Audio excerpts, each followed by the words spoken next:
আসসালামু আলাইকুম। আপু, আমি দীর্ঘদিন ধরে হস্তমৈথুন করেছি। এখন আমার পেনিস আকারে অনেক ছোট হয়ে গেছে। গোড়া চিকন আগা মোটা হয়ে গেছে। সেক্স একেবারে কমে গেছে।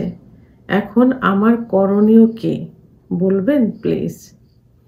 দেশের এবং প্রবাসের ভাই বোনদের প্রতি সালাম। আসসালামু আলাইকুম। আমি প্রভাষক ডাক্তার রিক্তা পারভিন, হোমিওপ্যাথি এবং আয়ুর্বেদিক চিকিৎসক। সব যুবক, আ বয়স্ক এবং আ মধ্যবয়স্ক অনেকেরই এই কমেন্টসটা থাকে। অর্থাৎ এই শুভাকাঙ্ক্ষীর আম যেটা সে বলতে চাচ্ছেন সেটা হলো উনি দীর্ঘদিন হস্তমৈথুন করেছেন। আর এই হস্তমৈথুনের কারণে তার লিঙ্গ ছোট হয়ে গেছে, আগামোটা গোড়া চিকন হয়ে গেছে এবং তার সেক্স কমে গেছে। মানে একেবারেই কমে গেছে। এখন সে কি করতে পারবে?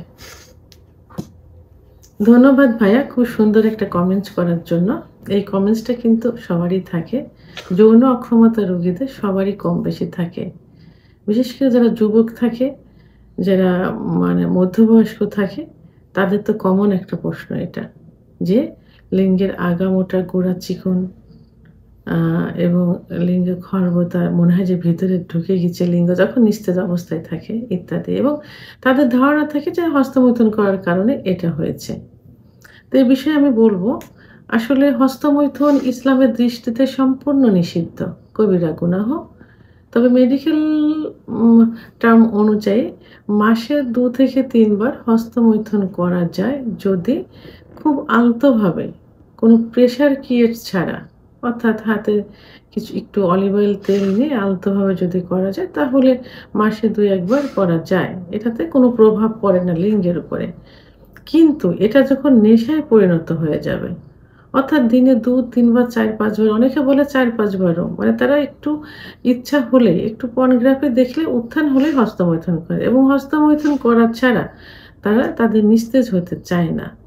তো এটা নেশায় পরিণত হয়ে গেছে এবং যারা দীর্ঘদিন ধরে করে আসছে, তা এর প্রভাবটা কিন্তু লিঙ্গের উপরে পড়বে বা পড়ে। যেটাই শুভাকাঙ্ক্ষীর হয়েছে। তো আমাদের ১ম এ জানতে হবে যে আসলে লিঙ্গের ভিতরে কি থাকে? লিঙ্গের ভিতরে কোনো হাড় বা কোনো বন নেই। আছে শুধু মাংস এবং রক্তনালী। এই রক্তনালীর কাজ হলো যে যত রক্ত এর ভিতর দিয়ে সঞ্চালিত হবে বা ব্লাড সার্কুলেশন হবে, তত বেশি লিঙ্গ মোটা হবে, বড় হবে। তো যখনই এইটা বাধাগ্রস্ত হয়, তখনই কি হয়? লিঙ্গ আস্তে, আস্তে ছোট হয়ে যায়, চিকন হয়ে যায়, আগামোটা গোড়া চিকন, লিঙ্গের খর্বতা, শিরাগুলো ভেসে থাকা ইত্যাদি লক্ষণ চলে আসে। আর এই শুভাকাঙ্ক্ষীর কিন্তু সেক্স চাহিদাটাও, ইচ্ছাটাও কমে গেছে। অর্থাৎ যৌন অক্ষমতাও চলে আসছে। তো এখন এই যে হস্তমৈথুন করার কারণে কেন এটা হলো? কারণ লিঙ্গের ভেতর যে শিরাগুলো থাকে, সেই প্রাথমিক অবস্থায় যৌবনের শুরুতে এই শিরাগুলো প্রসারিত থাকে, যার ভিতর দিয়ে ব্লাড সার্কুলেশনটা হয়। কারণ যখন যখন সেক্সের ইচ্ছা হয়, তখন টোটাল বডিতে রক্ত চলাচল করে। বিশেষ করে হার্টের থেকে লিঙ্গের ভিতর রক্ত চলাচল বেশি করে। তখন লিঙ্গ শক্ত হয় বা উত্থান হয়, দাঁড়িয়ে যায়। কিন্তু হস্তমৈথুন করার কারণে, বিছানায় ঘর্ষণ দিয়ে বীর্যপাত করার কারণে, আ অতিরিক্ত স্বপ্নদোষের কারণে এবং পুরুষের যে সেক্স হরমোন টেস্টোস্টেরন হরমোন কমে যাওয়ার কারণে যৌন অক্ষমতা আসে। আর এই যৌন অক্ষমতার মধ্যেই কিন্তু এই যে লিঙ্গের খর্বতা। তো এখন এই লিঙ্গের এই শিরাগুলো সংকুচিত হয়ে যায় অতিরিক্ত হস্তমৈথুন করলে। তো সংকুচিত হয়ে গেলে এখানে ব্লাড সার্কুলেশন বাধাগ্রস্ত হয়। তখন কি হয়? লিঙ্গ ধীরে, ধীরে ছোট হয়ে যায়, চিকন হয়ে যায়, আগামোটা গোড়া চিকন, লিঙ্গের শিরাগুলো ভেসে থাকা ইত্যাদি লক্ষণ দেখা যায়। যেটা এই শুভাকাঙ্ক্ষীর হয়েছে এবং অনেকেরই, যারা এই কাজ করে থাকে এবং এই প্রশ্ন করে থাকে, তাদেরই এই সমস্যাটাই হয়েছে এবং আম সেক্সের ইচ্ছা, যে চাহিদা, এটাও কমে যায়। তো এর জন্য কি করতে হবে? এখন করণীয়, প্রথমত আপনাকে এই হস্তমৈথুন বন্ধ করতে হবে। হস্তমৈথুন বন্ধ করে একজন অভিজ্ঞ সম্পন্ন রেজিস্টারকৃত ডাক্তার দেখাতে হবে। ডাক্তার কিছু পরীক্ষা দিবেন। পরীক্ষার মাধ্যমে কনফার্ম হওয়া যাবে যে সমস্যাটা কোথায় হয়েছে এবং সেক্স হরমোন টেস্টোস্টেরন হরমোনের লেভেলটা আছে কত।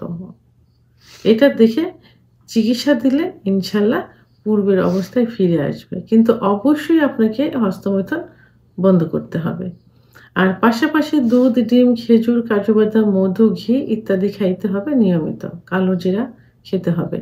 আর অবশ্যই একজন অভিজ্ঞ সম্পন্ন রেজিস্ট্রারকৃত হোমিওপ্যাথি ডাক্তারের শরণাপন্ন হতে হবে। কারণ একমাত্র হোমিওপ্যাথি চিকিৎসার মাধ্যমেই পার্শ্ব প্রতিক্রিয়ামুক্ত হোমিওপ্যাথি চিকিৎসার মাধ্যমেই কিন্তু এই সমস্যার সমাধান আনা সম্ভব। তবে হ্যাঁ, পুরাটাও যদি পূর্বের অবস্থায় ফিরে না আসে, কিছুটা হলেও, কিছুটা না অনেকটাই কিন্তু পূর্বের অবস্থায় ফিরে আসবে।